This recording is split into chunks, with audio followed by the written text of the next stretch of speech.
Guess who got brands talking? Brandlive.co.za.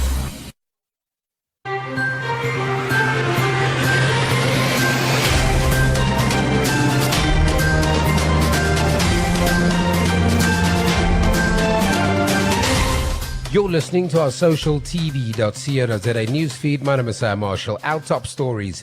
Coca Cola pushes back on calls for packaging change and Multichoice partners to upskill Eastern Cape youth. Coca Cola shaking off environmentalist calls to change its packaging, saying there's too much demand for the plastic bottles.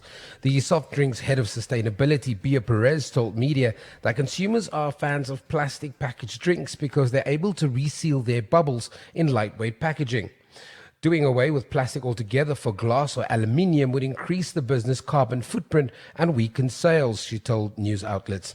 Environmental activists want the company to do more than commit to making its packaging 100% recyclable by 2025 and to make bottles with an average of 50% recycled material by 2030. The company had the highest amount of plastic found along coasts, shorelines and parks. That's according to 2018 Break Free from Plastics study. PepsiCo, home of Coke's rival, was right behind it, followed by Nestle. Multichoice and the Department of Arts and Culture in the province have partnered to upskill Eastern Cape youth in improving their skills in the video entertainment industry.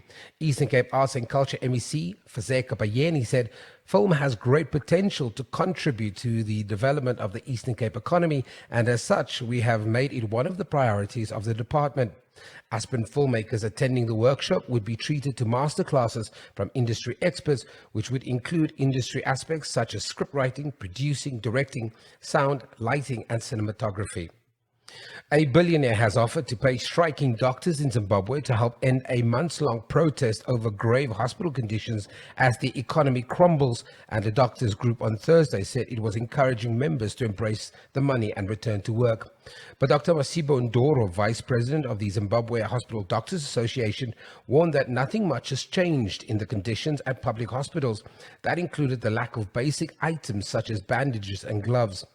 Relatives of patients are still expected to buy such items and in some instances bring buckets of water, as Zimbabwe's once envied healthcare system reflects the southern African nation's general collapse.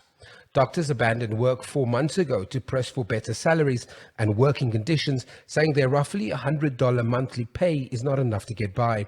The action became one of Zimbabwe's longest doctor strikes in history. And finally, a South African fintech has come up with prepaid medical card solution aimed at employed South Africans that cannot afford medical aid. The OE medical card is a savings card for medical spend only and is supported by a secure payments technology. The card eliminates the temptation of using the money for other purposes, as it can only be used to pay for doctors' medical services such as x-rays and blood tests, as well as to purchase medicines from any pharmacy. With 3 different options to suit different needs, customers can save for medical expenses, and the OE card removes the pain of paying out-of-pocket medical costs once medical aid funds dry up. This provides flexibility to prepare for unforeseen medical expenses, while it also complements a typical medical aid. OE savings can also be used towards co-payments.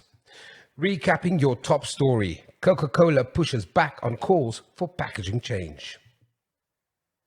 For more stories like these, go to www.social-tv.co.za. Subscribe to us on YouTube and follow us on our social mediums.